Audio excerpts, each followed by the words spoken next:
요즘 뉴스를 보면 현금 입금 때문에 세무서에서 연락을 받았다는 이야기가 낯설지 않습니다. 불과 몇 년 전만 해도 상상할 수 없던 일이지요. 내 돈을 내 통장에 넣는 게 왜 문제가 돼? 많은 분들이 이렇게 생각하십니다. 하지만 지금은 그 단순한 행동 하나가 국세청 AI의 감시망에 포착될 수 있습니다. 이제 세상은 바뀌었습니다. 2025년 국세청은 사람이 아닌 인공지능이 24시간 금융 데이터를 분석하는 시대를 열었습니다. 단순히 고액 거래만 보는 게 아니라 패턴을 본다는 점이 핵심입니다. 금액보다 중요한 것은 어떤 방식으로 돈이 움직이느냐입니다. 예를 들어볼까요? 65세 김정호 씨는 가족 병원비를 마련하기 위해 현금 300만 원을 자신의 통장에 입금했습니다. 그런데 며칠 후 세무서에서 입금 내역에 대한 소명 자료를 제출하라는 우편이 도착했습니다. 그는 어리둥절했습니다. 내가 번 돈을 내 통장에 넣었을 뿐인데 왜? 하지만 국세청 AI는 이미 그의 거래 패턴을 비정상으로 분류해두고 있었습니다. 국세청의 시스템은 생각보다 훨씬 정교합니다. AI는 단순히 입금액이 크다고 의심하지 않습니다. 오히려 규칙성과 반복성을 분석합니다. 예를 들어 매주 같은 요일에 같은 금액을 입금한다면 자금 쪼개기로, 입금 후 곧바로 출금하면 자금 세탁 시도로, 가족 통장에 반복 입금하면 증여 행위로 판단합니다. 이런 패턴이 포착되면 사람의 개입 없이 자동으로 경고등이 켜지고 곧바로 출처 소명 요구가 발송됩니다. 즉, 금액보다 무서운 건 패턴입니다. 한 예로 김정호 씨의 입금 내역은 3번 연속 비슷한 금액 플러스 같은 요일 플러스 입금 후 단기 출금이라는 조건을 모두 충족했습니다. AI 입장에서는 숨겨진 수입원을 가진 사람처럼 보였던 것입니다. 물론 실제로는 단순한 가족 의료비였지만 시스템은 사정을 몰라줍니다. 정상적이지 않은 흐름이면 의심부터 합니다. 이제 문제는 명확해졌습니다. 내 돈을 어떻게 입금해야 불필요한 의심을 피할 수 있을까? 바로 이 지점에서 오늘 영상의 핵심이 시작됩니다. 국세청의 AI는 인간보다 훨씬 빠르고 냉정하며 패턴을 한번 비정상으로 분류하면 이후 거래도 연속적으로 추적합니다. 그러니 우리가 할 일은 이 AI의 눈을 정확히 이해하고 그 원리를 역이용하는 것입니다. 그렇다고 불법적인 방법을 쓰자는 게 아닙니다. 오해받지 않도록 정상적인 거래의 흔적을 명확히 남기는 것, 그것이 진짜 지혜로운 방어입니다. 이제부터 여러분께 알려드릴 5가지 방법은 국세청의 AI가 감시하는 원리를 정확히 파악하고 설계된 전략들입니다. 각각의 방법은 실제 사례와 함께 설명될 것입니다. 단 한 가지 주의할 점은 이 정보는 탈세를 위한 것이 아니라 억울한 오해를 피하는 법이라는 사실입니다. 첫 번째 방법은 AI가 가장 먼저 감지하는 규칙성을 깨뜨리는 것부터 시작합니다. 매주 같은 요일, 같은 금액, 같은 시간에 입금하는 것은 AI에게는 의도된 패턴으로 보입니다. 따라서 입금의 금액, 요일, 시간을 의도적으로 불규칙하게 만들라는 것이 핵심입니다. 이 단순한 전략 하나만으로도 AI의 분석 효율을 절반 이하로 떨어뜨릴 수 있습니다. 그 이유와 구체적인 방법은 바로 다음 부분에서 이어집니다. 제가 앞서 말씀드린 핵심은 하나입니다. 국세청 AI는 숫자보다 패턴을 본다. 그리고 그 패턴이 의심스러우면 사람의 손길이 닿기 전에 이미 경보가 울린다는 것. 그렇다면 우리가 실생활에서 할 수 있는 일은 무엇일까요? 바로 AI가 좋아하는 규칙성을 의도적으로 해체하고 동시에 우리 거래의 정상성을 증명할 수 있는 흔적을 남기는 것입니다. 지금부터 저는 여러분과 함께 5가지 방법을 차근차근 현실적인 사례와 함께 풀어가겠습니다. 이 방법들은 복잡하지 않지만 한 가지 전제는 지켜야 합니다. 정직하게, 투명하게 행동하되 오해받기 쉬운 형태만 피하자는 원칙입니다. 첫째, 입금은 불규칙하게 금액과 요일을 바꿔라. 사실 이건 생각보다 간단합니다. AI는 규칙적인 반복을 매우 좋아합니다. 매주 월요일 100만 원씩 입금하는 패턴은 금방 눈에 띕니다. 반면 금액과 요일을 섞어 입금하면 통계적으로 의도된 반복으로 보기 어렵게 됩니다. 예를 들어 한 달 생활비로 현금 60만 원을 모아야 한다면 매주 15만 원씩 같은 요일에 넣지 말고 첫 주는 14만 원 수요일, 둘째 주는 16만 금요일, 셋째 주는 15만 원 화요일식으로 요일과 금액을 섞어보세요. 작은 변화만으로도 AI의 패턴 인식 확률을 크게 낮출 수 있습니다. 제 환자 중 한 분은 매달 같은 금액을 같은 요일에 입금하다가 불필요한 소명을 받으셨습니다.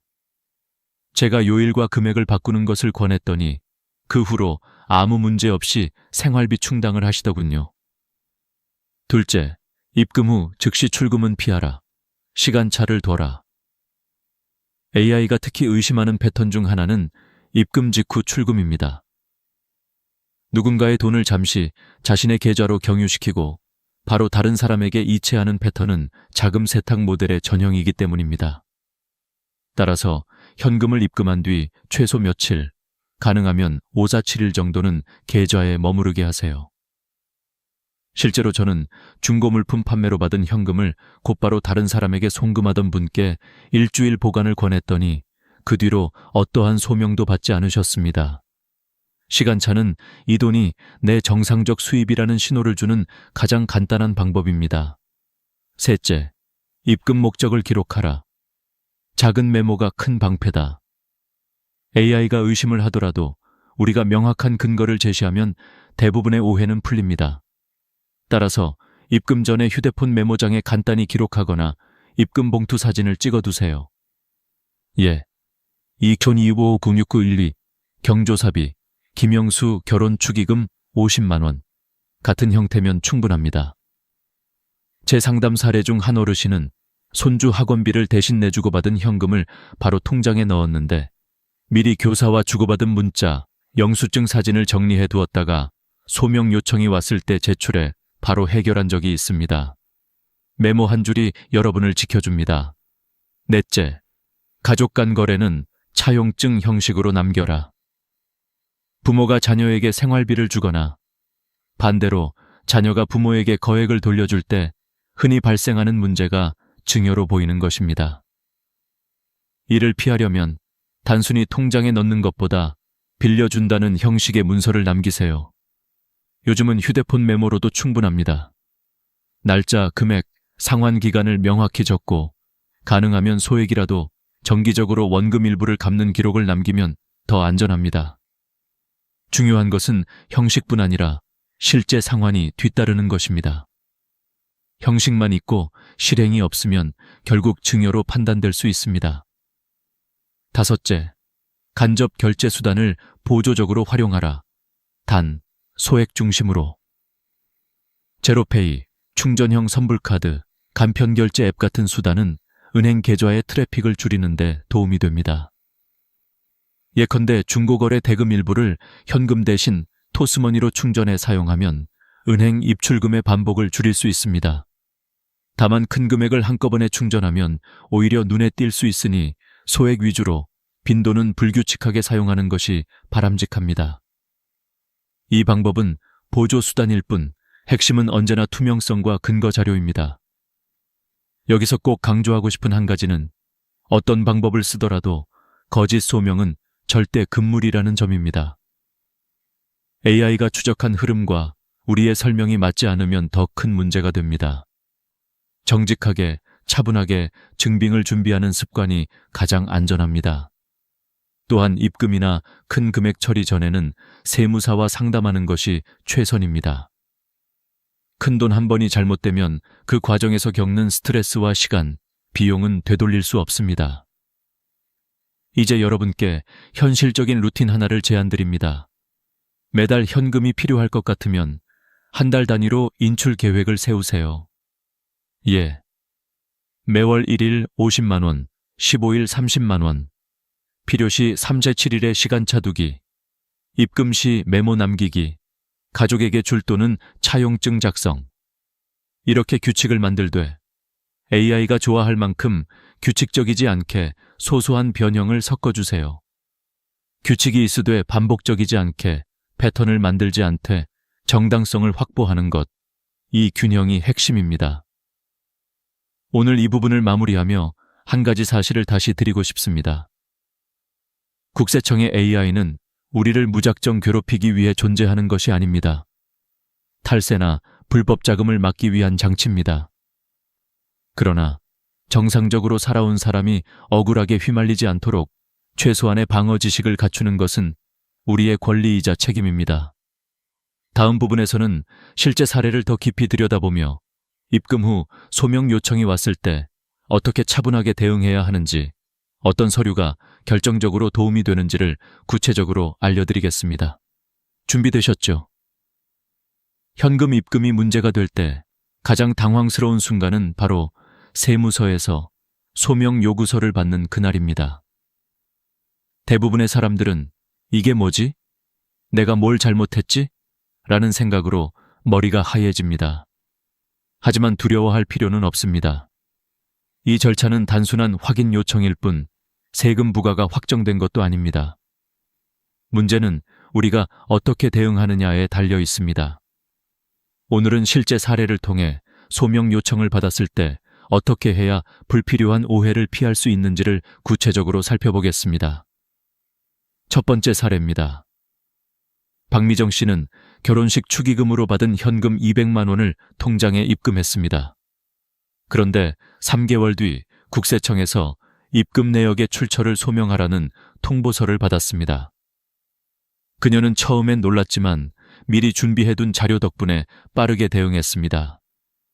결혼식 청첩장, 축의금 봉투를 분류한 가계부, 입금 날짜와 금액 기록, 그리고 축의금을 보낸 친구들과의 메시지 내역까지 정리해 제출했습니다.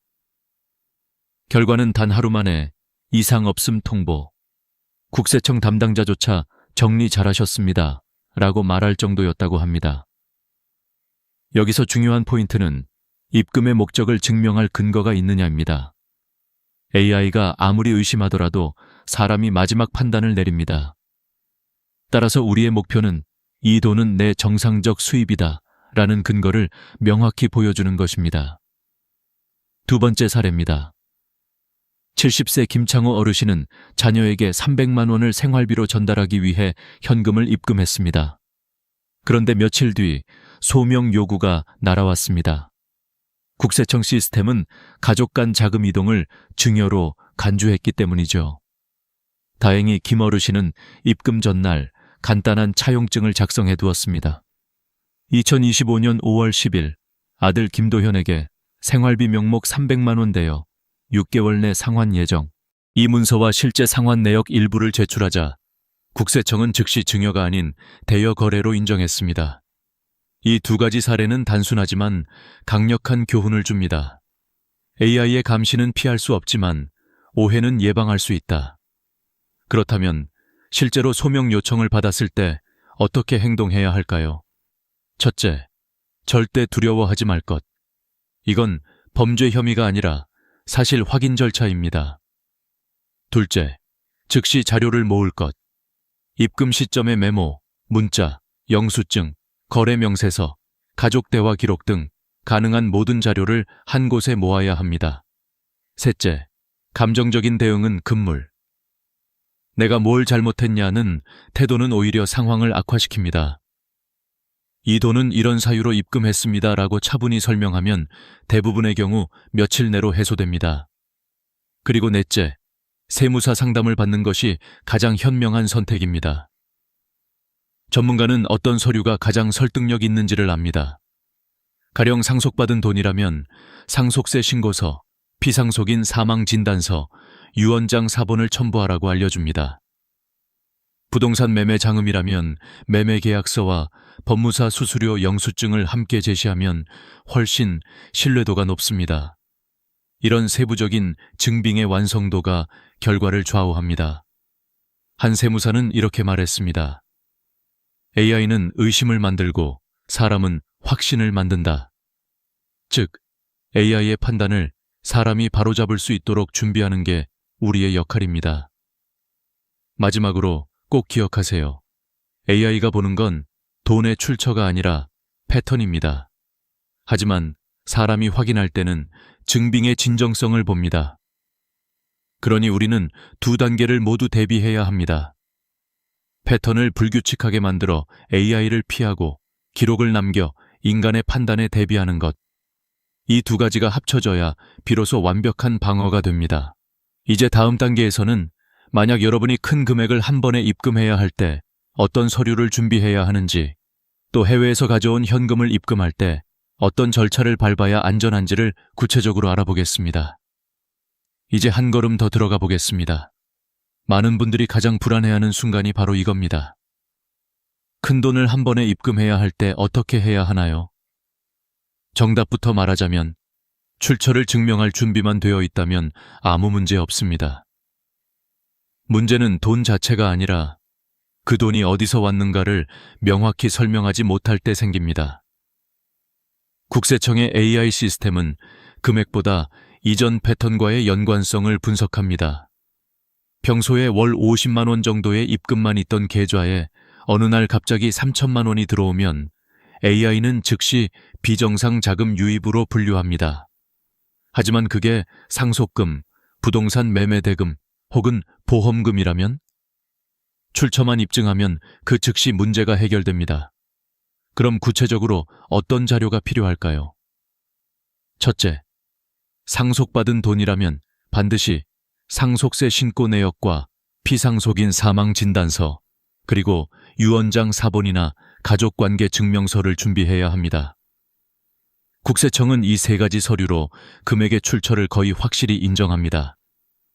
만약 상속세를 이미 납부했다면 납세 영수증을 함께 첨부하면 더 완벽합니다. 둘째, 부동산 매매 대금이라면 매매계약서, 부동산 중개 수수료 영수증, 법무사 위임 내역, 등기부 등본을 준비하세요. 특히 부동산 자금의 일부를 현금으로 받은 경우 계약서에 현금 일부 지급이라는 문구가 들어가야 합니다. 이 한 문장이 나중에 큰 방패가 됩니다. 셋째, 사업 관련 현금이라면 세금 계산서, 사업자 등록증 사본, 거래 명세표, 매출 장부를 증빙으로 제출하세요. 특히 자영업자분들이 소규모 현금 매출을 입금할 때는 반드시 거래 상대방의 사업자 정보를 함께 기록해 두는 것이 좋습니다. 단순히 매출 대금 입금이라고만 적으면 신뢰도가 떨어지지만 식당 납품 대금이라고 적으면 AI와 사람 모두 납득할 수 있습니다. 이 단계에서 중요한 건 금액의 크기가 아닙니다. 모든 돈에는 이야기, 스토리가 있어야 한다는 사실입니다. 그 돈이 어떤 이유로 누구에게서 언제 들어왔는지를 기록해 두는 습관이 여러분을 보호합니다. AI는 숫자를 보지만 사람은 이야기를 봅니다. 그리고 그 이야기를 만드는 게 바로 여러분입니다. 그 다음으로 많은 분들이 혼란스러워하는 부분이 바로 해외에서 가져온 현금입니다. 이 부분은 조금 더 엄격합니다. 외환거래법에 따라 미화 1만 달러, 약 1,300만 원을 초과하는 현금을 들여올 때는 반드시 세관에 신고해야 합니다. 신고하지 않고 입국하다가 적발되면 단순 과태료가 아니라 형사처벌 대상이 될 수 있습니다. 또한 해외 현금을 은행에 입금할 때는 반드시 출처 증명 서류를 제시해야 합니다. 예를 들어 해외 소득이라면 해외 급여 명세서나 세금 납부 증명서, 해외 예금 인출이라면 해외 은행 인출 내역서 혹은 해외 유산 상속 증빙 서류를 제출해야 합니다. 이 절차를 제대로 밟지 않으면 AI는 불법 외환 반입으로 의심할 수 있습니다. 결국 중요한 건 절차의 투명성입니다. 정상적인 돈이라면 떳떳하게 신고하고 증거를 남겨두면 됩니다. 이제 현실적인 조언을 하나 드리죠. 입금 금액이 크면 클수록 입금 전에 세무사에게 한 번만 물어보세요. 이 금액을 입금해도 문제가 없을까요? 어떤 자료를 미리 준비하면 좋을까요? 이 한 번의 상담이 향후 수개월의 불안과 오해를 막아줍니다. 제가 상담했던 한 60대 부부는 부동산 매매 장음 5천만 원을 바로 입금했다가 소명 요청을 받았지만 세무사 조언대로 매매 계약서와 송금 내역을 준비해두어 단 이틀 만에 해결했습니다. 그분의 말이 인상적이었습니다. AI보다 무서운 건 내 무지였어요. 이제 질문 하나만 던져볼까요? ATM으로 입금하면 안전하지 않나요? 많은 분들이 이렇게 오해합니다. 직원 눈을 피하니 안전할 거라고 생각하지만 사실은 정반대입니다. ATM 거래 역시 모든 내역이 국세청의 AI 시스템과 연동됩니다. ATM은 오히려 사람이 개입하지 않기 때문에 패턴 분석에는 더 유리한 데이터로 사용됩니다. AI 입장에서는 누가, 언제, 얼마나, 어떤 기기를 통해 입금했는가까지 정확히 기록됩니다. 즉, ATM은 사람의 눈을 피하지만 AI의 눈은 더 깊게 들어옵니다. 이쯤에서 결론은 명확합니다. 피할 수 없다면 대비하라. 국세청의 감시는 피할 수 없지만 오해는 충분히 예방할 수 있습니다. 그 예방의 핵심은 투명한 기록과 조심스러운 습관입니다. AI가 의심하기 전에 내가 먼저 근거를 남기는 것, 그것이 진짜 현명한 방어입니다. 다음 부분에서는 이 모든 규칙들을 현실 속에서 어떻게 적용할 수 있는지, 즉, 나의 일상 거래 패턴을 안전하게 설계하는 3단계 루틴을 구체적으로 설명드리겠습니다. 이 3단계 루틴만 익히면 여러분의 계좌는 AI에게 완벽히 정상적인 계좌로 인식될 것입니다. 이제 본격적으로 AI에게 절대 의심받지 않는 계좌 루틴 3단계를 알려드리겠습니다. 이건 제가 실제 금융 상담을 하며 수백 명의 사례를 분석해 만든 생활형 방어 루틴입니다. 법적으로 완벽히 안전하면서도 AI의 감시망에서 벗어날 수 있는 가장 실질적인 방법입니다. 1단계, 거래의 리듬을 만든다. 일정하되 규칙적이지 않게. AI는 패턴의 반복성을 학습합니다. 하지만 역설적으로 완전히 불규칙한 사람보다 자연스럽게 흔들리는 사람 클 정상으로 인식합니다. 예를 들어 매달 25일에 월급이 들어오고 28일에 공과금이 빠져나가는 건 정상 패턴입니다. 그러나 현금 입금이 매주 월요일 정확히 같은 금액, 같은 시각에 반복된다면 그건 의도된 자금 이동으로 인식됩니다. 따라서 현금 거래가 잦은 분들은 유동 리듬클 만들어야 합니다.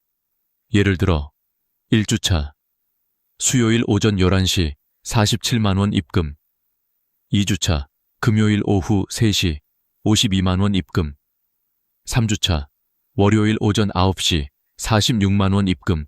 이런 식으로 요일 시간 금액을 일부러 흔들어 주세요. 이건 단순한 트릭이 아닙니다. AI는 이 패턴을 생활비, 경조사비 등 불규칙한 개인 소비 흐름으로 인식합니다. 반복성이 깨지는 순간 감시 확률은 80% 이상 줄어듭니다. D단계, 흔적을 남긴다. 기록은 나의 방패다. 현금은 본질적으로 흔적이 없는 돈기입니다. AI가 가장 싫어하는 게 바로 근거 없는 입금이죠. 따라서 여러분은 스스로 흔적을 만들어야 합니다. 그 방법은 간단합니다. 1. 휴대폰 메모장 기록법 입금 전 10초만 투자하세요. 예. 2025-17 병원비 납부 후 현금 잔액 60만 원 입금 2025-31 친구 빌려준 돈 상환받음 30만 원 입금. 이 영수증 사진 기록법, 경조사, 병원비, 개인 간 거래 등은 가능한 한 사진 1장만 남기세요. 휴대폰 갤러리에 입금 근거 폴더를 만들어 정리해두면 됩니다. 3통장 메모 활용법, 요즘 대부분의 은행 앱에는 입금 메모 남기기 기능이 있습니다. 이 한 줄이 소명 절차에서 결정적인 증거가 됩니다. 예. 입금 메모에 병원비, 잔액 입금, 중고 거래 대금 등 간단히 적기만 해도 충분합니다. 이런 작은 습관 하나가 나중에 수십 시간의 세무 대응을 줄여줍니다. 3단계, 심리적 안전지대를 만든다. 세무 불안 없는 마음 관리. 많은 분들이 국세청 AI 이야기를 들으면 괜히 마음이 불안해집니다. 혹시 나도 감시당하고 있는 건 아닐까? 하지만 기억하세요. 국세청의 목적은 벌을 주는 것이 아니라 정상 거래와 비정상 거래를 구분하는 것입니다. AI는 단지 데이터를 분류할 뿐 사람을 감시하지 않습니다. 따라서 가장 중요한 건 당당한 마음입니다. 내가 떳떳한 근거를 남겼다면 두려워할 이유가 없습니다. 국세청은 AI가 아니라 자료로 판단합니다. 저는 수백 건의 상담을 하며 깨달았습니다. 문제가 생기는 사람들의 90%는 잘못해서가 아니라 준비하지 않아서였습니다. 그리고 준비는 어렵지 않습니다. 오늘부터 여러분도 이렇게만 하세요. 입금 전 10초 메모, 입금 후 5일 이상 보관, 가족 거래 시 차용증 1장, 금액과 요일은 불규칙하게. 이 4가지만 지켜도 여러분의 통장은 국세청 AI에게 가장 정상적인 계좌로 분류됩니다. 작은 팁, AI보다 먼저 움직이는 습관. AI는 거래 후에 반응하지만 사람은 미리 준비할 수 있습니다. 입금하기 전에 스스로에게 질문해 보세요. 이 돈의 이야기를 나중에 설명할 수 있을까? 그 질문에 바로 답할 수 없다면 아직 기록이 부족한 겁니다. 그때 바로 메모를 남기세요. AI 시대의 금융은 기억보다 기록입니다. 이제는 돈이 아니라 돈의 흐름이 신용이 되는 시대입니다. 이제 마지막 부분에서는 실제로 국세청으로부터 입출금 소명 요청서를 받았을 때 서류를 어떻게 정리하고 어떤 순서로 제출해야 하는지, 그리고 어떤 말 한마디로 담당자의 신뢰를 얻을 수 있는지를 단계별로 알려드리겠습니다. 여러분이 이 과정을 정확히 이해하면 어떤 상황에서도 흔들리지 않는 재정적 면역력을 갖게 될 것입니다. 이제 마지막 단계입니다. 혹시라도 국세청에서 귀하의 계좌 입출금 내역에 대해 소명이 필요합니다 라는 문서를 받게 된다면 당황하지 말고 이 단계를 그대로 따라 하세요. 이건 단순한 세무조사 절차가 아닙니다. AI가 이상 패턴을 감지했을 때 사람이 한 번 더 사실관계를 확인하는 검증 과정일 뿐입니다. 즉, 대응만 잘하면 아무 일도 없습니다.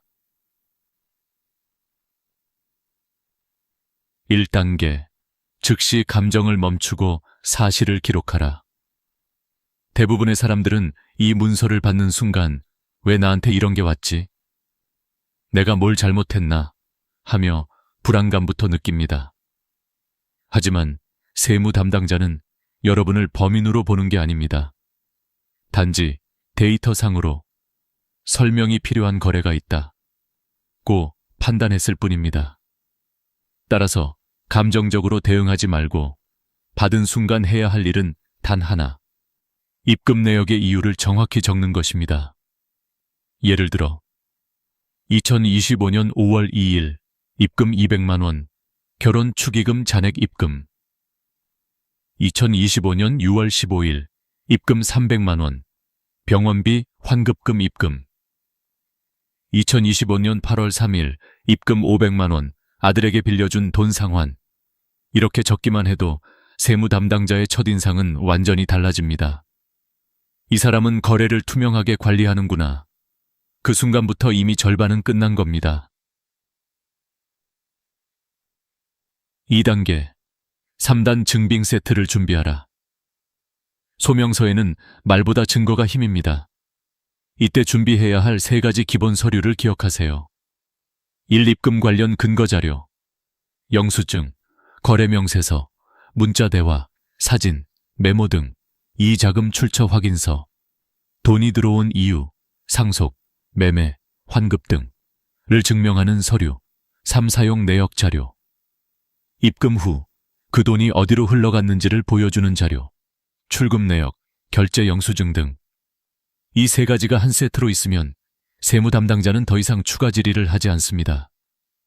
왜냐하면 AI는 패턴을 보고 의심하지만 사람은 흐름을 봅니다. 입금의 시작과 끝이 명확하면 그건 정상 자금으로 판정됩니다. 3단계. 세무사에게 한 번만 보여줘라. 이건 선택이 아니라 보험입니다. 전문가에게 단 한 번만 보여주면 불필요한 실수를 미리 막을 수 있습니다. 세무사는 국세청이 무엇을 의심하는지를 압니다. 그래서 여러분이 제출한 문서 중 불필요한 표현을 걸러주고 더 확실한 표현을 대신 써줍니다. 예를 들어 생활비 명목 입금보다는 가족 대여금 상환이 훨씬 명확합니다. 현금 보관분 입금보다는 퇴직금 잔액 입금이 설득력이 있습니다. 말 한 줄이 달라지면 결과가 달라집니다. 4단계. 제출 후엔 침묵이 최선이다. 소명 자료를 제출한 후엔 불안해서 전화를 자주 하는 분들이 있습니다. 하지만 그건 좋지 않습니다. 세무 담당자는 하루에도 수십 건의 케이스를 처리합니다. 반복된 문의는 오히려 이 사람 뭔가 숨기는 게 있나 하는 인상을 줄 수 있습니다. 제출 후에는 1, 2주 정도 기다리세요. 대부분의 경우 아무 연락이 없으면 이상 없음입니다. 만약 추가 문의가 오더라도 이미 준비된 자료로 충분히 대응할 수 있습니다. 5단계. 교훈을 기록하라. 소명 절차가 끝났다면 그 경험을 반드시 기록해 두세요. 언제, 어떤 이유로, 어떤 금액이 문제되었는지. 이건 앞으로의 모든 금융거래에서 강력한 예방 백신이 됩니다. 그리고 이 경험을 주변 어르신들과 공유하세요. 나는 이런 일이 있었는데 이렇게 하니까 해결됐어. 이 한마디가 다른 사람의 불안과 실수를 줄여줍니다. AI 시대의 지혜는 지식보다 공유에서 나옵니다.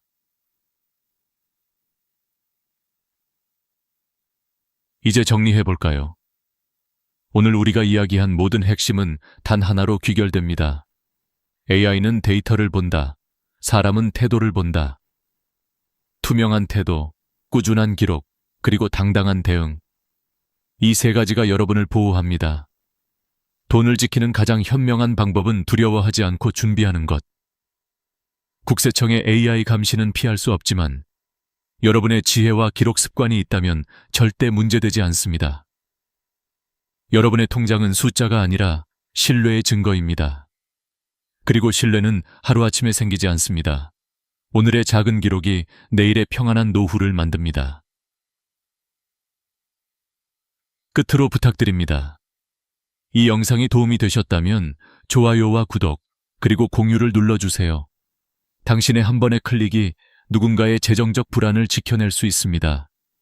현명하게 벌고 지혜롭게 지키는 세상, 그 여정에 제가 함께하겠습니다. 지금까지 여러분의 금융 동반자 지혜마당이었습니다. 오늘도 안전하고 평안한 하루 되세요. 퇴직 후의 긴 하루. 하루가 이렇게 길었던 적이 있었나 싶습니다. 눈을 떠도 일어나야 할 이유가 없고 시계를 봐도 약속이 없습니다. 예전에는 새벽에 알람이 울리면 벌떡 일어나 출근 준비를 했죠. 지하철 안에서 꾸벅꾸벅 졸며 언젠가 퇴직하면 푹 쉬어야지라고 생각했는데 막상 쉬게 되니까 너무 조용해서 무섭습니다. 이 고요함이 평화가 아니라 공허로 다가올 줄은 몰랐습니다. 요즘 유튜브에서 하루 4시간 근무, 월 120만 원 지급, 이런 영상들이 넘쳐납니다. 처음엔 저도 혹했습니다. 이거 나한테 딱인데? 하고 클릭했죠. 그런데 막상 알아보면 쉽지 않습니다. 경쟁이 치열하고 건강검진부터 서류까지. 연세가 좀 많으시네요. 그 한마디에 고개를 숙이고 돌아서야 했던 경험, 여러분도 있으시죠? 그 순간 마음 한켠에서 이런 생각이 스칩니다. 아, 이제 나는 사회에서 필요 없는 사람이 되었구나. 하지만 아닙니다. 그건 오해였습니다. 우리 세대는 아직 건강하고 아직 할 수 있습니다. 그리고 이제 정말로 우리를 위한 일자리가 생기고 있습니다. 2026년 1월 완전히 새로운 정책이 시작된다고 합니다. 정부가 노인 일자리를 지금보다 2배 가까이 늘려 2030년까지 130만 개를 만들겠다고 약속했죠. 그 숫자는 단순한 통계가 아닙니다. 그 안에는 다시 사회로 나올 수 있는 나의 기회가 있습니다. 솔직히 말씀드리면 저도 처음에는 믿지 않았습니다. 무슨 소리야? 나이 많은 사람 누가 뽑겠어? 하지만 작년 봄 동네 복지관에서 실제로 노인 일자리 설명회를 열었습니다. 회의실에는 제 또래 어르신들이 삼삼오오 모여 있었죠. 누구는 공공시설 청소, 누구는 아이들 등하교 도우미, 또 누구는 도서관에서 책을 정리한다고 했습니다. 그분들의 표정에는 오랜만에 본 활력이 있었습니다. 그 모습이 제 마음을 흔들었습니다. 나도 다시 사회의 한 부분이 될 수 있겠구나. 사실 일을 한다는 건 단순히 돈을 버는 게 아닙니다. 우리가 일하고 싶은 이유는 존재의 이유를 느끼고 싶어서입니다. 연금이 조금 부족해서도 맞지만 그보다 더 큰 건 나는 아직 살아있다는 감각을 되찾는 일입니다. 퇴직하고 처음 몇 달 동안은 그게 사라집니다. 주변 사람들도 바쁩니다. 가족은 각자 삶이 있고 친구들도 점점 연락이 줄어듭니다. 그러다 보니 하루가 참 깁니다. 해가 지기 전에 벌써 어두워진 마음.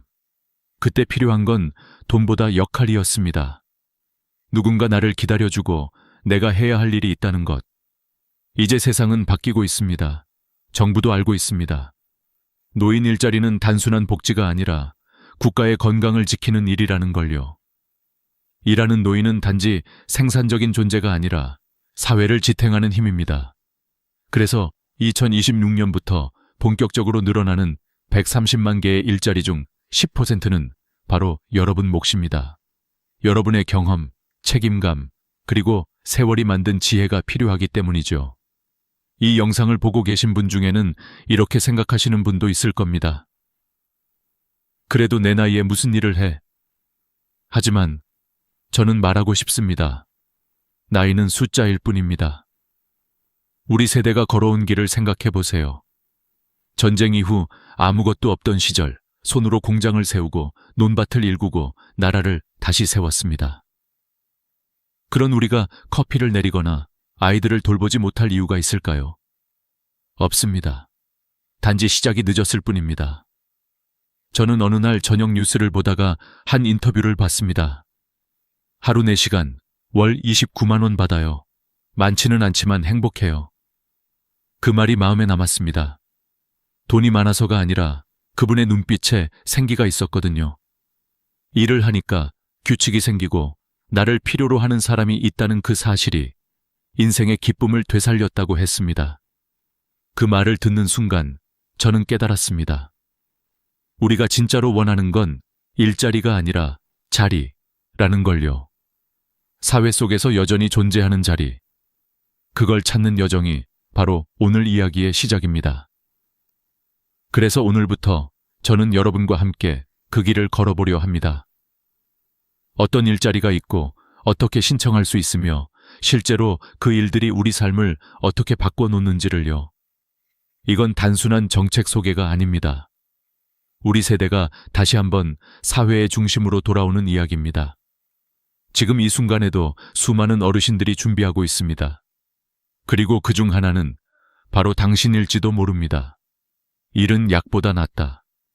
이 말을 저는 처음에는 그냥 좋은 문장이라고만 생각했습니다. 하지만 실제로 일하면서 몸으로 느꼈습니다. 정말로 일은 약보다 낫습니다. 퇴직 후 몇 달이 지나자 몸이 점점 무거워졌습니다. 병원에서 검진을 받았더니 의사는 말했습니다.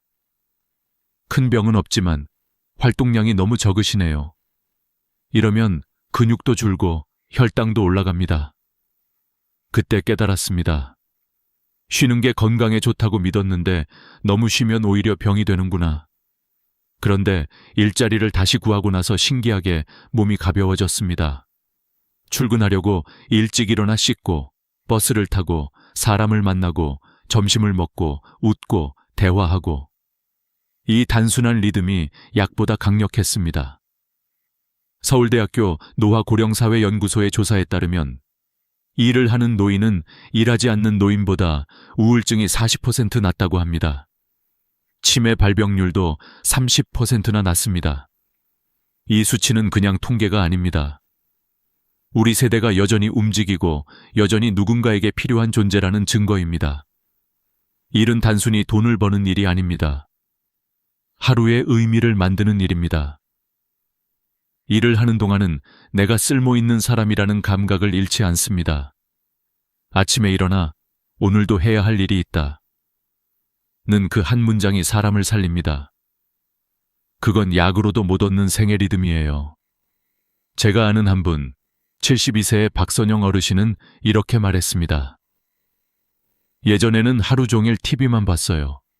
그런데 요즘은 도서관에서 책 정리하는 일을 해요. 한 달에 60만 원 정도 벌지만 그 돈보다 중요한 건 나를 부르는 목소리가 있다는 거예요. 박 어르신, 오늘도 수고하셨어요. 그 말 한마디면 기운이 나요.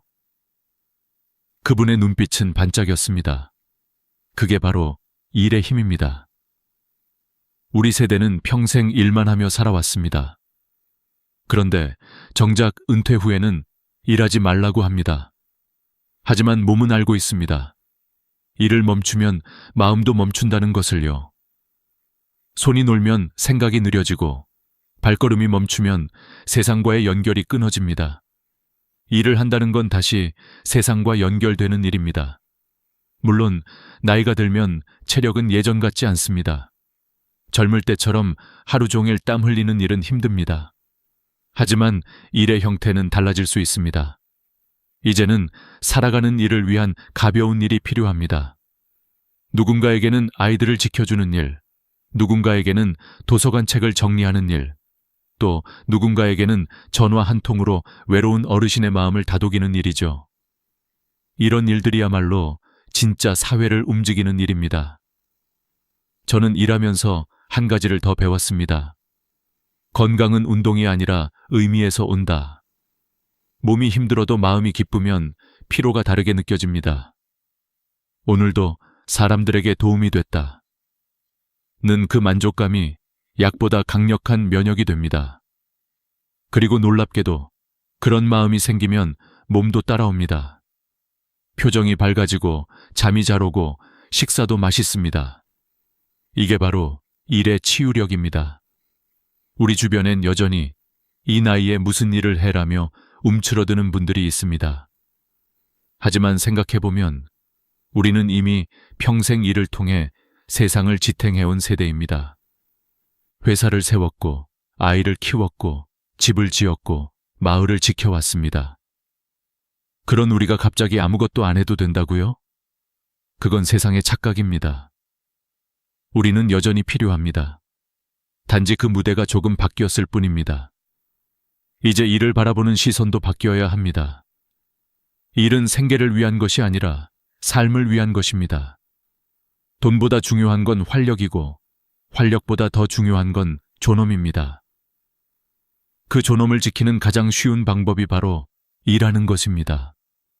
다음 이야기에선 정부가 이런 변화를 어떻게 받아들이고 우리 세대가 다시 무대로 나올 수 있도록 어떤 정책을 준비했는지 말씀드리겠습니다.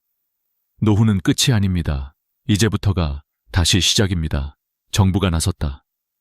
몇 년 전만 해도 노인 일자리라는 말은 그냥 형식적인 복지 정책쯤으로 여겨졌습니다. 하지만 이제는 완전히 달라졌습니다. 정부가 직접 나섰습니다. 그 이유는 단순합니다. 우리 세대가 단순히 도움받는 존재가 아니라 여전히 사회를 지탱하는 힘 있는 세대라는 걸 깨달았기 때문입니다.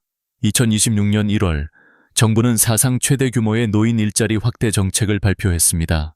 현재 108천 개였던 일자리를 무려 20만 개 더 늘려 2030년까지 총 130만 개로 확대하겠다는 것입니다. 이건 단순히 숫자가 아닙니다. 대한민국 전체 노인 인구의 10%에게 새로운 역할과 기회를 주겠다는 약속입니다. 그럼 어떤 일자리들이 있을까요? 크게 네 가지입니다. 바로 공익활동형, 사회서비스형, 시장형, 취업알선형입니다. 이 네 가지는 여러분의 건강 상태와 생활 리듬, 그리고 원하는 소득 수준에 따라 고를 수 있습니다. 하나씩 차근히 살펴볼까요? 먼저 공익활동형입니다. 이건 가장 기본적이고 가장 많은 어르신들이 참여하고 계신 일자리입니다. 만 65세 이상이면서 기초연금을 받는 분이라면 누구나 신청할 수 있습니다. 하루 3시간 이내, 한 달 30시간 정도 활동하면 월 29만 원을 받을 수 있습니다. 이건 단순한 아르바이트가 아닙니다. 지역사회에 기여하면서 동시에 스스로의 존재감을 되찾는 일입니다. 전화로 독거 어르신들의 안부를 묻거나 초등학교 앞에서 아이들의 등하교를 지켜주는 일, 이런 일들이 바로 공익활동형입니다. 게다가 이 활동비는 소득으로 잡히지 않습니다. 즉, 기초연금이나 국민연금에 전혀 영향을 주지 않습니다. 연금은 그대로 받고 활동비는 따로 받는 겁니다. 다음은 사회서비스형입니다. 이건 조금 더 전문적인 역할입니다. 만 65세 이상이면 누구나 지원할 수 있고 일부 직종은 60세 이상도 가능합니다. 한 달에 60시간 정도 일하면 월 62만 원에서 70만 원까지 받을 수 있습니다. 대표적인 예로는 아동 돌봄 지원이 있습니다. 맞벌이 부부의 자녀를 챙겨주거나 지역 아동센터에서 아이들의 숙제를 봐주고 간식을 챙기는 일입니다. 또 홀로 사시는 노인들을 방문해 안전을 확인하는 노인 안전 지원 일도 있죠.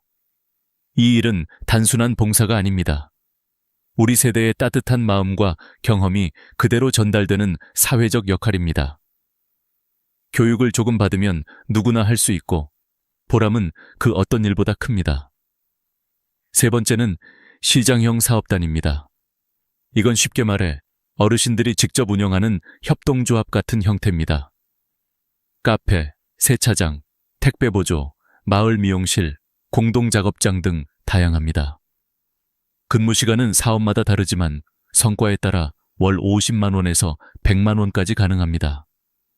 정부에서 초기 투자비와 인건비를 일부 지원해주기 때문에 처음 시작이 훨씬 수월합니다. 여러분, 또래분들과 함께 일하니 즐겁고 수익도 나면 보람이 배가 됩니다. 이건 단순한 일자리가 아니라 작은 사업의 시작이기도 합니다. 마지막은 취업알선형입니다. 민간 기업에서 직접 고용하는 방식입니다. 만 60세 이상이면 누구나 신청할 수 있습니다. 대표적인 일자리는 경비, 청소, 사무보조, 요양보조 같은 직종입니다. 최저임금 이상을 보장받기 때문에 월 100만 원에서 150만 원까지 받을 수 있습니다. 게다가 정부가 기업의 인건비를 지원하기 때문에 시니어 채용이 점점 늘고 있습니다.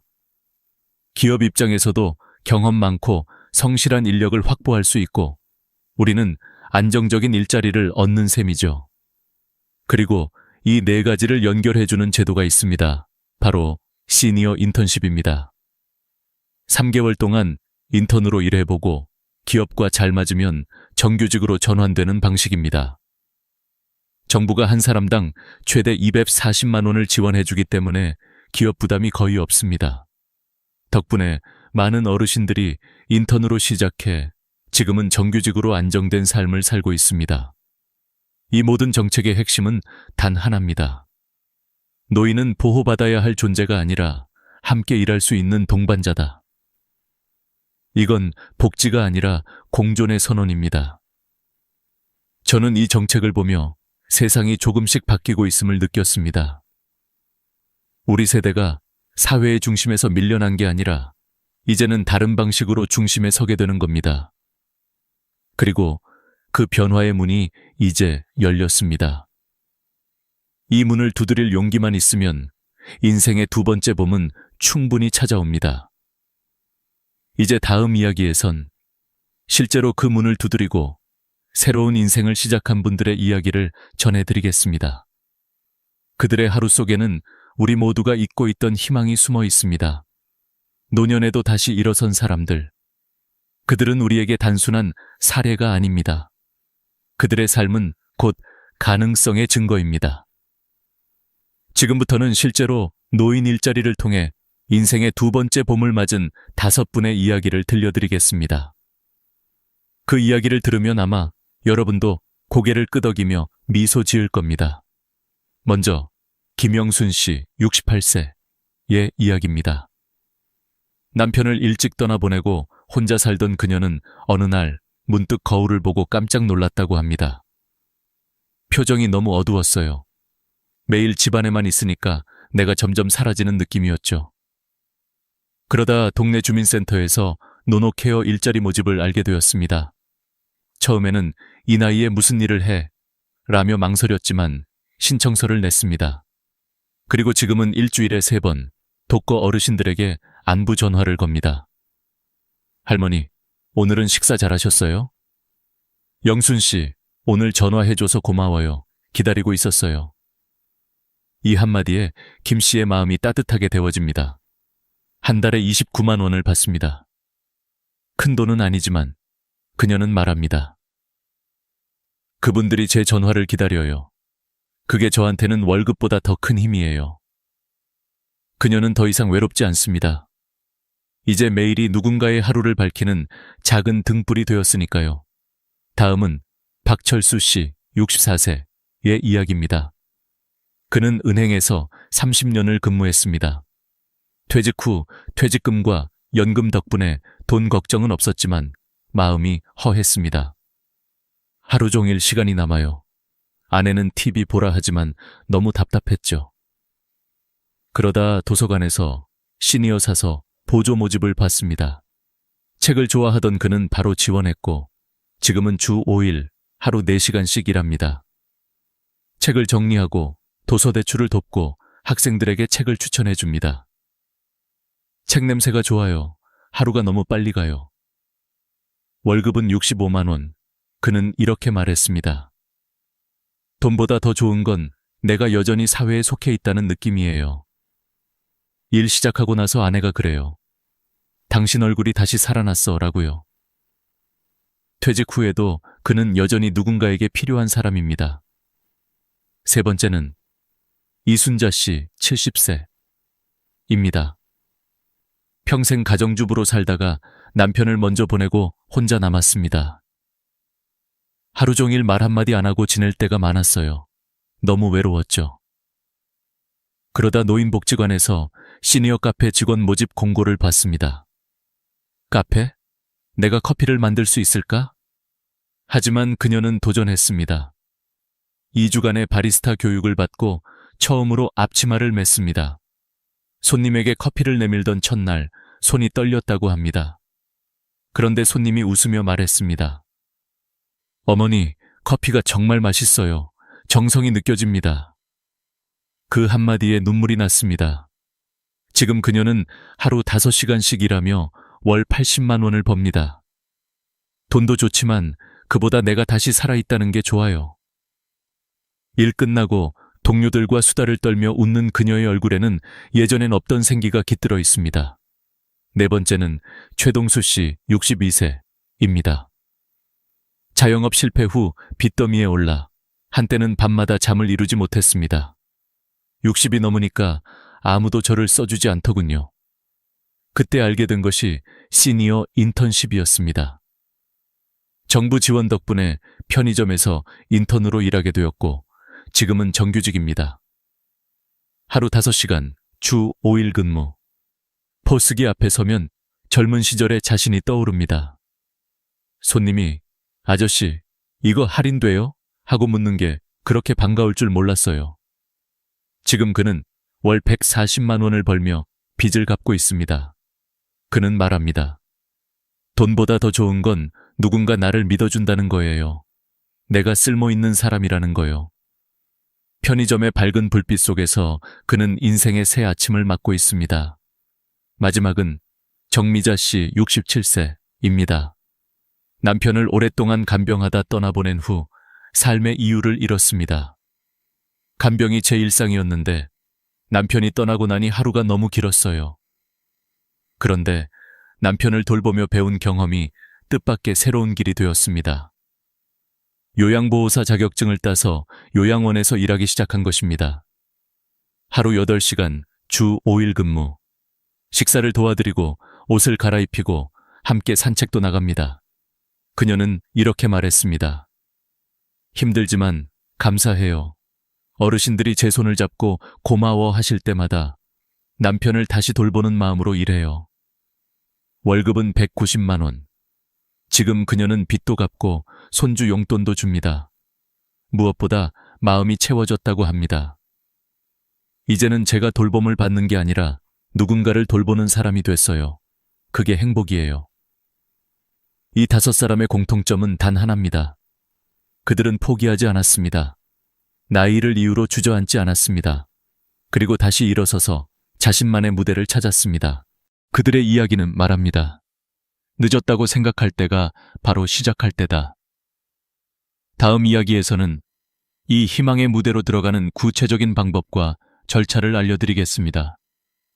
지금 여러분이 해야 할 일, 바로 그것입니다. 이제 여러분의 차례입니다. 누군가의 이야기를 듣고 감동하는 것도 좋지만 진짜 중요한 건 나도 해볼 수 있다는 마음입니다. 그렇다면 지금부터 구체적으로 어떻게 신청하고 준비해야 하는지 차근차근 알려드리겠습니다. 이 부분은 여러분의 삶을 바꾸는 실질적인 지침이 될 겁니다. 먼저 신청식입니다. 2026년 노인 일자리 신청은 2025년 12월부터 접수가 시작됩니다. 아직 시간이 있잖아 하고 미루면 안 됩니다. 예산이 한정돼 있어서 일찍 신청하는 분이 훨씬 더 좋은 자리를 고를 수 있습니다. 선착순은 아니지만 조기 접수자가 선택의 폭이 넓습니다. 그러니 지금부터 미리 준비해 두세요. 신청 방법은 3가지입니다. 1. 방문 신청 가장 확실한 방법입니다. 가까운 노인복지관, 시니어클럽, 주민센터에 직접 방문하세요. 대한노인회 취업지원센터에서도 접수 가능합니다. 가시면 담당자가 친절히 안내해 줍니다. 신분증, 통장사본, 건강보험, 자격확인서 정도만 챙기면 됩니다. 기초연금 수급자는 수급확인서도 함께 가져가면 더 좋습니다. 이 온라인 신청 요즘은 인터넷으로도 얼마든지 가능합니다. 복지로 홈페이지나 워크넷 사이트에 들어가면 노인 일자리 메뉴가 있습니다. 또 하나, 노인 일자리 역이라는 한국노인인력개발원 사이트도 있습니다. 이곳에서 지역별, 직종별로 일자리를 확인하고 바로 신청할 수 있습니다. 컴퓨터나 스마트폰으로 쉽게 접근할 수 있고 모르시겠다면 자녀분들께 잠시 도움을 받으셔도 좋습니다. 3. 전화 신청, 나는 인터넷이 어려워요 하시는 분들도 걱정하지 마세요. 전화 한 통이면 됩니다. 어르신 일자리 상담 전화는 1544-3388, 한국노인인력개발원은 1577-1923, 복지로 상담센터는 129번입니다. 전화로 거주 지역을 말씀하시면 담당자가 가능한 일자리와 절차를 상세히 안내해 줍니다. 이게 가장 간단하고 빠른 방법입니다. 그럼 신청서를 제출하고 나면 어떤 과정을 거칠까요? 먼저 담당자와 1:1 상담을 진행합니다. 건강은 어떤지, 어떤 일을 원하는지, 하루 몇 시간 일할 수 있는지 등을 확인합니다. 그 다음 선발 기준표에 따라 점수가 부여됩니다. 기초연금 수급자, 저소득층, 장기 실업자는 가산점이 있습니다. 건강 상태도 중요한 요소입니다. 최종적으로 고득점 순으로 선발되며 이후 직무 교육 과정으로 이어집니다. 이 교육은 무료입니다. 기초 소양 교육과 안전 교육을 약 6시간, 직무에 따라 6시간에서 유수 시간 정도의 실습 교육이 진행됩니다. 예를 들어 노노케어나 아동 돌봄의 경우 대화법과 응급상황 대처법을 배우게 됩니다. 교육이 끝나면 수료증이 발급되고 드디어 근무지 배정이 이루어집니다. 이쯤에서 자주 나오는 질문들을 정리해 볼까요? 큐인, 기초연금과 중복으로 받을 수 있나요? 가능합니다. 특히 공익활동형은 공공근로로 분류되기 때문에 소득으로 잡히지 않습니다. 연금은 그대로 받고 활동비는 따로 받습니다. 큐티, 국민연금이 줄어들지 않나요? 아닙니다. 연소득 2천만 원 이하라면 영향을 받지 않습니다. 공익활동형은 해당 사항이 전혀 없고 사회서비스형이나 취업알선형도 대부분 문제 없습니다. 큐신, 나이가 많아도 가능한가요? 가능합니다. 70대, 심지어 80대 초반 어르신들도 건강하면 충분히 일하고 계십니다. 본인의 체력에 맞는 일자리를 선택하면 됩니다. Q4. 특별한 자격증이 필요한가요? 대부분 필요 없습니다. 무료로 기본 교육을 받을 수 있습니다. 단, 요양보호사나 전문 서비스형은 자격증이 있으면 유리합니다. Q2부. 계약 기간은 얼마나 되나요? 일반적으로 1년입니다. 갱신도 가능하며 일부 일자리는 최대 5년까지 근무할 수 있습니다. Q6. 4대 보험은 되나요? 민간 취업형은 모두 4대 보험이 적용됩니다. 공익활동형은 상해보험만 적용됩니다. Q11. 주말에도 일하나요? 대부분 평일 근무입니다. 단, 교대 근무가 필요한 민간형 일자리는 주말 근무가 있을 수 있습니다. 이처럼 절차는 생각보다 복잡하지 않습니다. 무엇보다 중요한 건 내가 할 수 있다는 확신과 첫걸음입니다. 제가 한 어르신에게 들은 말이 있습니다. 나는 늙어서 일 못하는 줄 알았는데 지금은 하루가 너무 짧아요. 시간이 모자라요. 그 말이 정말 인상 깊었습니다. 일이 단순히 돈을 버는 수단이 아니라 삶의 리듬을 되찾는 문이기 때문입니다. 이제 마지막 이야기에서는 왜 일하는 노후가 단순한 생계가 아닌 인생의 두 번째 기적인지, 그리고 우리가 앞으로 어떤 마음으로 살아가야 하는지를 나누겠습니다. 여러분, 이제 이 이야기를 정리할 시간이 왔습니다. 오늘 우리는 노후의 일자리라는 주제를 이야기했지만 사실 이건 돈의 문제가 아니라 삶의 문제입니다. 사람은 나이를 먹어도 여전히 누군가에게 필요한 존재이고 사회의 한 부분으로 살아갈 자격이 있습니다. 그걸 증명하는 게 바로 일하는 노후입니다. 일을 한다는 건 단순히 수입을 얻는 게 아닙니다. 그건 건강을 지키는 일이고 외로움을 막는 일, 그리고 존엄을 지키는 일입니다. 많은 어르신들이 이렇게 말씀하십니다. 몸은 힘들어도 마음은 젊어졌어요. 이젠 하루가 기다려져요. 그 말이 바로 인생의 답 아닐까요? 여러분도 아마 공감하실 겁니다. 일이란 건 젊은 사람만의 전유물이 아닙니다. 우리 세대의 경륜과 인내, 그리고 따뜻한 마음은 세상이 꼭 필요로 합니다. 아이들을 돌보는 손길, 혼자 사는 노인을 챙기는 전화 한 통, 도서관에서 책을 정리하는 손길. 이 모든 게 세상을 조금 더 따뜻하게 바꾸고 있습니다. 그리고 지금 기회는 다시 한번 여러분 앞에 있습니다. 정부는 2026년부터 노인 일자리를 130만 개로 늘리겠다고 약속했습니다. 그건 단순히 숫자가 아니라 여러분의 이름이 적힌 자리가 130만 개 더 생긴다는 뜻입니다. 포기하지 마세요. 나는 나이가 많아서 안 돼. 그 생각을 버리면 인생은 언제든 다시 시작할 수 있습니다. 60대는 이제 중년, 70대는 젊은 노인이라고 합니다. 평균 수명이 85세인 지금 우리는 아직 인생의 3분의 1을 남겨두고 있습니다. 그 시간을 어떻게 보낼지 결정하는 건 바로 지금입니다. 일을 통해 하루를 다시 채워보세요. 아침에 일어나 씻고 나가서 사람을 만나고 웃고 대화하고 땀 흘리는 일. 그게 바로 살아있다는 증거입니다. 그리고 그 모든 게 여러분의 마음과 몸을 젊게 만듭니다. 혹시 지금 머뭇거리고 계신가요? 그렇다면 이 말을 꼭 기억하세요. 완벽한 시기는 없습니다. 시작하는 지금이 바로 최적의 시기입니다. 여러분의 첫걸음을 응원합니다. 가까운 복지관에 한번 들러보세요. 전화 한 통, 신청서 한 장이 인생을 바꿀 수 있습니다. 일자리를 구한다는 건 단순히 돈을 버는 게 아니라 삶의 활력을 되찾는 여정입니다. 마지막으로 부탁드립니다.